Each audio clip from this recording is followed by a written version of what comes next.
Tonight, a sophisticated new scam. They got back to me and said, no, it's fraudulent. Montreal charities are being targeted by fake check refund scams. Good evening and thank you for joining us. I'm Sky Bryden-Blom. Cases of fraud are increasing and scammers aren't just targeting large organizations with deep pockets. They're also trying to steal from small community organizations and charities whose sole purpose is to help those who are less fortunate. As Phil Carpenter tells us in tonight's top story, these groups are now forced to be more vigilant.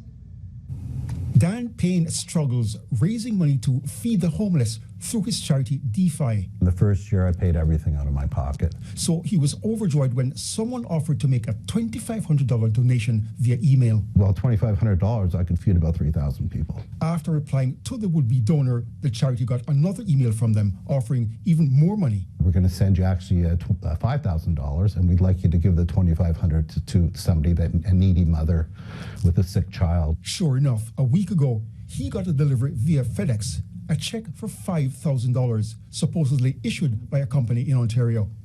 According to Payne, the scammer contacted him numerous times, expressing urgency, a common practice by fraudsters, say cybersecurity specialists. They use a sense of urgency to make you do stuff that you're not supposed to do. That's why it's important you take a step back, breathe. Payne exercised due diligence and contacted the Ontario company named on the check. And they got back to me and said, no, it's fraudulent.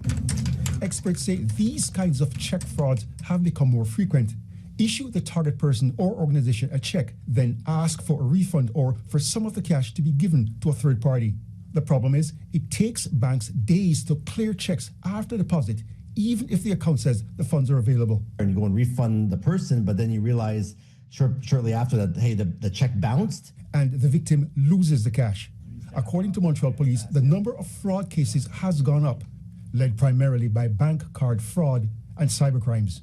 Organizations of all stripes are targeted, but community workers stress that it's their organizations that have the most to lose. Fraudsters picking on community organizations which are working with, marginalized populations. It's pretty much the low of the low. Some community groups are also reporting a rise in these kinds of crimes, especially phishing attempts. You actually have to spend money to protect yourself from this. Funds they point out that could be spent on potentially saving someone's life. Phil Carpenter, Global News, Montreal.